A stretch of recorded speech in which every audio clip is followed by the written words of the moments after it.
अफवा पसरवत असल्याच्या संशयातून सलून व्यावसायिकावर काचेच्या बाटलीनं हल्ला करून त्याला जखमी केल्याची घटना माळवाडी पुलाची शिरोली इथं सोमवारी रात्री 10:30 वाजण्याच्या सुमारास घडली. हल्ल्यानंतर आरोपींनी सलूनमध्ये घुसून फर्निचर तसंच अन्य साहित्याची तोडफोड केल्याचं समोर आलंय. या प्रकरणी शिरोली एमआयडीसी पोलीस ठाण्यात दोघांविरुद्ध गुन्हा दाखल करण्यात आलाय. शरद सूर्यवंशी यांचं शिरोली पुलाची इथं सलूनचं दुकान आहे. आरोपी संदेश आवळे आणि अभिषेक शिरगावकर यांना ते ओळखतात. संदेश आवळे याच्याबाबत सूर्यवंशी अफवा पसरवत असल्याचा संशय आरोपींना होता.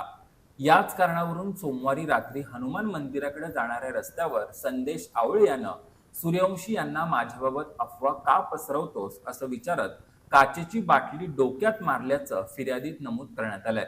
त्यानंतर अभिषेक शिरगावकर यानंही त्यांच्या डोक्याच्या डाव्या बाजूला कानाच्या वर काचेची बाटली मारल्यानं ते जखमी झाले.